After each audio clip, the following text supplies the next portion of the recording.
E aí, pessoal, como vocês estão? Voltamos aqui hoje, né? Felizmente, né? Inclusive atrasados, né? Eu peço desculpas, inclusive, novamente. Eu pedi desculpas lá no Instagram, mas quero reforçar aqui. Era para eu ter gravado, né? Para ter soltado o vídeo quinta-feira, né? Os vídeos aqui saem toda quinta e domingo, mas dessa vez acabou não saindo por conta de problemas pessoais meus, de compromissos e tudo mais. Então a gente está gravando hoje aqui no sábado e a gente vai soltar hoje esse vídeo no domingo, né, a gente vai ter vídeo novamente também, tá? E dessa vez a gente vai falar aqui de novo do Nelson Rodrigues, mas dessa vez do teatro do Nelson, da peça O Beijo no Asfalto, aqui, tá? O Nelson Rodrigues, né, a gente já falou aqui sobre ele, dispensa apresentações, mas vamos falar aqui novamente. O Nelson ele nasceu em Recife em 1912, 23 de agosto de 1912, ele morre no Rio de Janeiro em 1980, no dia 21 de dezembro. Inclusive, semana que vem, a gente vai fazer 42 anos da morte do Nelson Rodrigues. Ele morre do coração, tem várias paradas cardíacas, enfim, morre de uma forma bastante complicada, né? E o Nelson ele vai pro Rio de Janeiro muito cedo, muito criança.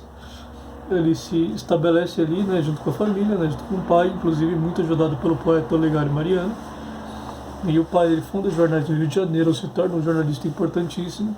E a vida do Nelson basicamente se desenrola ali no Rio de Janeiro e, enfim, acontecem aquelas tragédias, né? A morte do Roberto, a morte do Jofre depois por tuberculose, a morte do pai depois por depressão, né? Por tristeza diante da morte do Roberto, né? E toda a vida dele se passa ali, enfim, o casamento, os filhos, vida sexual, jornalística, imprensa, teatro, enfim. Inclusive, uma curiosidade é que ele começa a escrever teatro justamente ali no início dos anos 40. E ele não começa por, digamos assim, por uma espécie de chamado vocacional ou algo do tipo. Ele começa a escrever teatro porque ele conta que uma vez ele estava passando em frente a um teatro, ele viu aquele teatro lotado de gente, né, para assistir a peça, e ele intuiu ali que o teatro daria dinheiro. E foi por isso que ele começou a escrever, né? Escreveu ali a primeira peça, A Mulher Sem Pecado, depois veio Vestido de Noiva. A Mulher Sem Pecado, se eu não me engano, não teve muito sucesso, mas Vestido de Noiva foi um grande estouro, tanto de crítica quanto de público. E o Nelson já passou ali a ser respeitado profundamente como dramaturgo, né? E antes ele era apenas um jornalista semi-desconhecido, né? Ele era apenas um membro de uma família ilustre de jornalistas e ele, pessoalmente, sem grande destaque, né? E depois ali do Vestido de Noiva ele vai lançar um álbum de família, que é a peça, pelo menos para mim, que eu li dele, a mais pesada, né? Inclusive um alerta aí, se você vai ler Nelson Rodrigues, esteja preparado para ler coisas pesadas, tá? De todo tipo que você possa imaginar, de tipo sexual, de tipo de perversão, enfim, assassinato, crime, por aí vai, tá? E dali em diante ele passa a ser um autor extremamente respeitado como teatrólogo, né, como dramaturgo e como jornalista também, tá? Inclusive uma coisa curiosa, uma outra curiosidade é que o jornal do pai dele, né, do Nelson Rodrigues, né, ele foi empastelado em 1930 pelo Getúlio Vargas, né, do jornal do Mário Rodrigues. E o que acontece? Ele foi empastelado em 1930, isso logo seguido à morte do Roberto, que é justamente esse empastelamento que causa toda a derrocada financeira da família e todas aquelas dificuldades que o Nelson afinal de contas, só foi vencer no fim da vida, né? Dificuldades de dinheiro. Quem fez isso foi o Getúlio Vargas, e durante o período ali Vargas, tanto da ditadura varguista, né, de 30 a 45, quanto depois ali no seu período democrático, né, da sua eleição democrática como presidente, ele nunca foi censurado pelo Getúlio Vargas. Talvez, aí especula o Rui Castro no Anjo Pornográfico, na biografia do Nelson Rodrigues, que talvez ele tenha feito isso por uma questão de consciência, né, já que, né, o Mário Rodrigues, né, irmão do Nelson, já era um cronista esportivo extremamente, né, conhecido, inclusive fundamental para a estruturação do futebol brasileiro como a gente o conhece hoje, e também por consideração aí ao Nelson Rodrigues, na família do Nelson, porque ele tinha feito aquilo em 1930. Então o Nelson, apesar de ter sido um autor extremamente censurado, ele nunca foi censurado em nenhum dos governos Vargas, nenhum, tá? E, enfim, em 1960 ele vai escrever essa peça aqui, O Beijo no Asfalto, né? Essa peça ela se passa nos anos 50, né? E na verdade ela foi escrita em 61 e 60 e encenada em 61. Mas a peça se passa nos anos 50, né? Escrita nos anos 50, já que em 1960 ainda era anos 50. Né? O ano sua vida ali no ano, a década da sua vida no ano 1. E o que acontece? Aqui é a história, né, de uma família, né, de um sujeito comum, né, do Arandir, que de repente está ele e o sogro dele indo da Caixa Econômica Federal ou voltando da Caixa Econômica Federal, na verdade indo, né? E o que acontece? Eles estão ali numa esquina ali parados, esperando para atravessar a rua e de repente um homem é atropelado, um homem que estava à frente deles é atropelado. E o que acontece? Se um homem é atropelado numa situação ali de moribunda mesmo, o que ele faz? Ele pede o Arandir, né, que é o protagonista da peça, ele vai até o encontro do sujeito, ele pega esse sujeito nos braços e o que acontece? Ali o sujeito nessa situação moribunda, ele pede um beijo para o Arandir. E o que o Arandir faz? Um gesto ali justamente de bondade, de misericórdia, ele dá esse beijo no atropelado, que na verdade é um beijo na boca. E o que acontece? Ali presente também estava um jornalista, né? Estava um jornalista. Esse jornalista ele fotografa a cena, né? Na verdade ele presencia a cena, se não me engano há fotografias também. E o que acontece? Ele conhece um delegado chamado Cunha e esse delegado ele estava passando por uma situação muito complicada porque ele estava sendo acusado de ter provocado um aborto de uma mulher, né, depois de ter batido nela em alguma ocorrência, alguma coisa do tipo. Ele estava muito mal falado, inclusive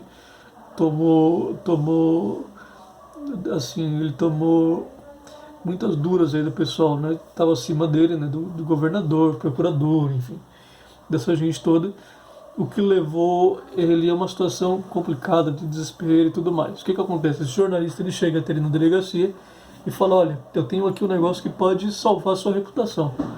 E é justamente isso que acontece. Ele fala dessa questão do beijo no asfalto, né, que acontece ali do Arandir pro atropelado.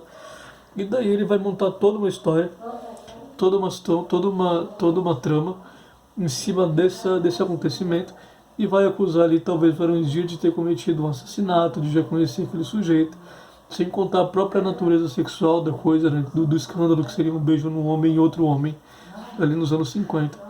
Ele escreve para o jornal A Última Hora, né, que é o jornal fundado ali pelo Samuel Weiner em 51, e na última hora ele publica lá um beijo no asfalto, e lá sai a manchete. A coisa a princípio estoura, ele se torna um jornalista extremamente conhecido, o caso estoura, e o que acontece? Isso vai chegar até a família do Arandir, obviamente.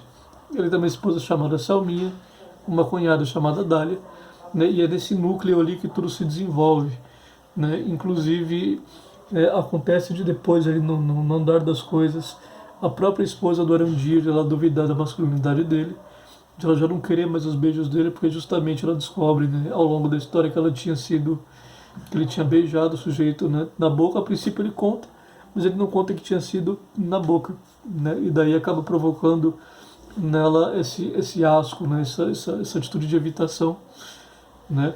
E o que acontece? Ela vai duvidando dele e a coisa vai chegando ao tal ponto que o próprio Arandir chega a duvidar se ele realmente matou aquele sujeito, se ele não matou, se ele tinha beijado. Na verdade, sim que ele beijou, mas as pessoas ao redor dele duvidam se ele tinha beijado, se ele não tinha beijado.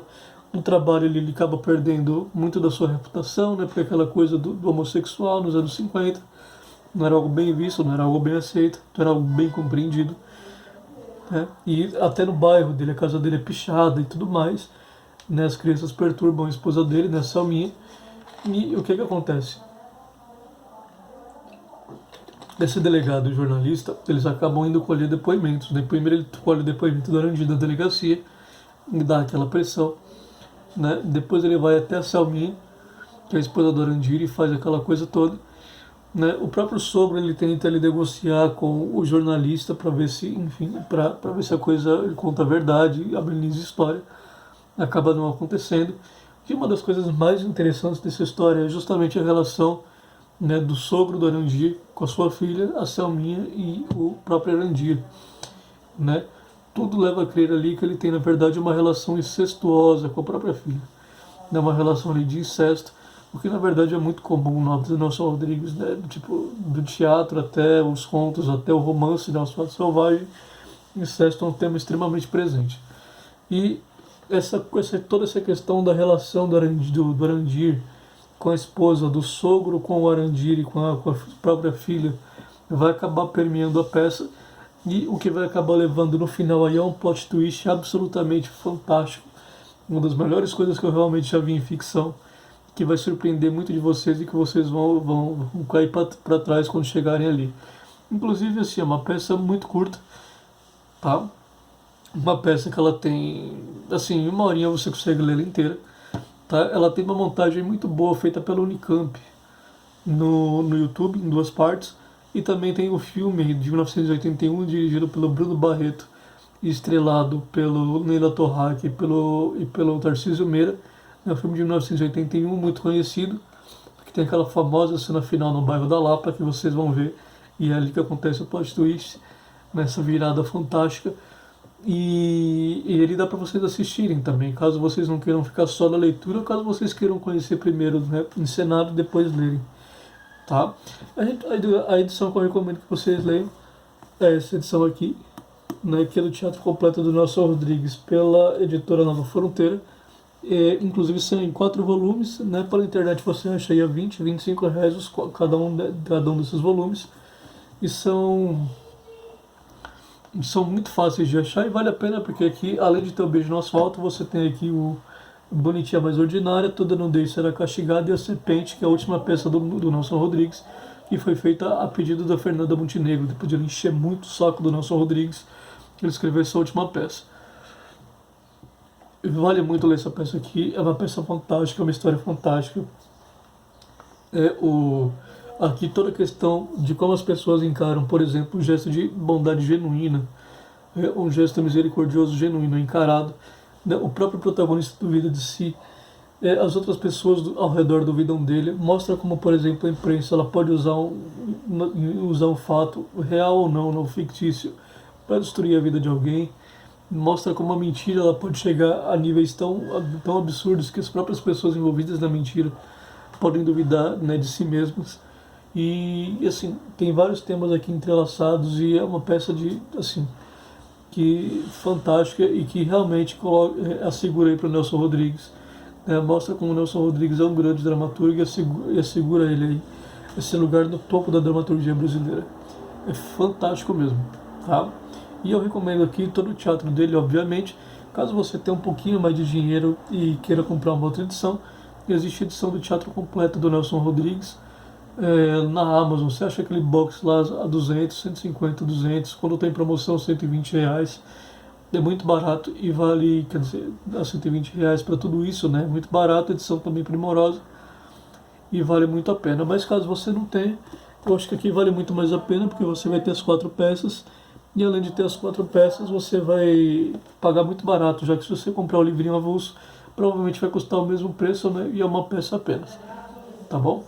E é isso, pessoal, é o seguinte, amanhã eu vou ver do que eu vou falar, tá? Talvez vai ser aí a vez do Augusto Matraga finalmente, talvez Shakespeare, talvez Camões, tá? Eu vou decidir. Eu queria fazer uma resenha aqui desse livrinho, que é um livrinho chamado Best Russian Short Stories, né? Uma antologia de melhores contos russos, que tem coisas aqui do Chekhov, do Dostoiévski, do Gorky.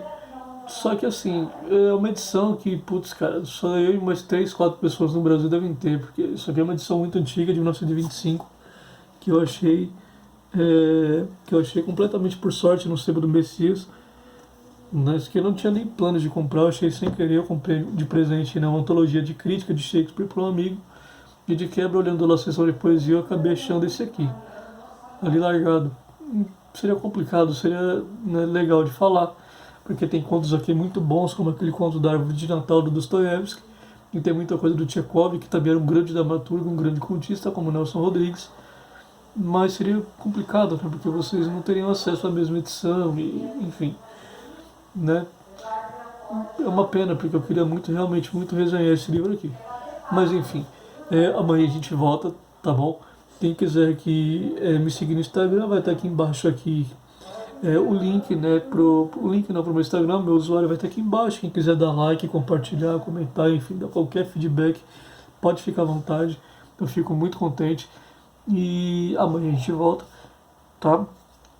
E é o seguinte, quem quiser lá acompanhar lá os links que eu vou deixando, né, lá no Instagram, eu também faço complementos aqui aos vídeos por lá, ou erratas de vez em quando. Só chegar lá, vai ser muito bem-vindo. Fica à vontade, tá bom? Muito obrigado, pessoal. Um grande abraço.